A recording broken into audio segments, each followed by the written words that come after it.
আসসালামু আলাইকুম প্রিয় কুয়েত প্রবাসী ভাই বোন সকলকে স্বাগত জানাই যারা এই ভিডিওতে যুক্ত হয়েছেন কুয়েতের বিভিন্ন স্থান থেকে। একটি হৃদয় বিদারক ঘটনা ঘটে গেল জাহারা এলাকায়। একটি দুর্ঘটনায় একজন ইমাম ক্রিটিক্যাল অবস্থায় হাসপাতালে তাকে ভর্তি করা হয়েছে এবং তার সাথে থাকা তার স্ত্রীর স্পট ডেট হিসেবে ঘোষণা করেছে ট্রাফিক ডিপার্টমেন্টের বা ফায়ার ফাইটার্সে যে কর্মকর্তারা সেখানে ছিল তাদের পক্ষ থেকে উদ্ধার অভিযান সম্পূর্ণ করার পর। কুয়েত জুড়ে দুর্ঘটনা প্রতিনিয়তই বৃদ্ধি পাচ্ছে। কুয়েতের দুর্ঘটনা নিয়ন্ত্রণ করার জন্য নতুন নতুন আইনের যে ধারা সেটি পরিবর্তন করা হচ্ছে, জরিমানা কয়েক গুণ বৃদ্ধি করা হচ্ছে, এরপরও ট্রাফিক দুর্ঘটনা নিয়ন্ত্রণ করা যাচ্ছে না। 2024 সালের প্রতিবেদনে 284 জন নাগরিক প্রবাসীর মৃত্যু হয়েছিল সড়কগুলোতে। এছাড়া যারা আহত হয়েছে তাদের হিসেব তো বাদই রইল। কেউ পা হারিয়েছে, কেউ হাত হারিয়েছে, কেউ চোখ হারিয়েছে, কেউ একেবারেই যেটা পঙ্গু হয়ে গেছে।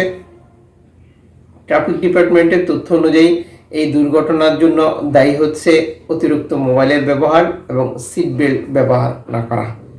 যেখানে যে গতিতে গাড়ি চালানোর কথা বলা হচ্ছে সেখানে সেই গতির নিয়ন্ত্রণ না করা। টোটাল ব্যাপারটা হচ্ছে স্থির, মানে মানসিকভাবে স্থির না হয়ে গাড়ি পরিচালনা না করার ফলাফল হচ্ছে এটা। আর এই পরিস্থিতি থেকে উত্তরণের জন্য ড্রাইভারদেরকেই মূল ভূমিকা নিতে হবে। এই দুর্ঘটনাটি অলরেডি সামাজিক যোগাযোগ মাধ্যমে আলোচনায়, যার কারণ এখানে একজন ইমাম এবং তার স্ত্রী দুর্ঘটনায় শিকার হয়েছিলেন। স্বরাষ্ট্র মন্ত্রণালয় কুয়েত জুড়ে নিরাপত্তা জোরদার করেছে। গত কয়েকদিনে ধারাবাহিকভাবে বিভিন্ন সড়কে মাদকের লোকজনকে আটক করা হচ্ছে। ট্রাফিক ডিপার্টমেন্ট এবং স্বরাষ্ট্র মন্ত্রণালয় যৌথ মহড়া চালিয়ে 6টি পৌরসভায় সন্দেহজনক গাড়িগুলোর গতিবিধি লক্ষ্য করে সেগুলো চেকিংয়ের আওতায় নিয়ে আসছে, আর তখনই মাদক আটক হচ্ছে। যেখানে উল্লেখযোগ্য মাদক কুয়েতের ভেতরে তৈরিকৃত, মানে হোমমেড, নিজেরা তৈরি করে সেটি গাড়ির মাধ্যমে ডেলিভারি দিচ্ছে। আর এই ধরনের ব্যক্তিদেরকে ধরার জন্য সর্বোচ্চ তৎপরতা অব্যাহত রয়েছে। স্বরাষ্ট্র মন্ত্রণালয় নাগরিক এবং প্রবাসীদেরকে পরামর্শ দিয়েছে যে সকল ড্রাইভার হোম ডেলিভারির সাথে যুক্ত এই মাদক পৌঁছে যায় তাদেরকে ধরিয়ে দেওয়ার জন্য সহযোগিতা করতে। যে সকল স্থানে তৈরি হয় সেটি তো একটি ভিন্ন ব্যাপার, যারা বিক্রি করছে, যারা বহন করছে, যারা ইম্পোর্ট করছে, টোটাল এই প্রক্রিয়ায় নাগরিক এবং প্রবাসীদের সহযোগিতার প্রয়োজন।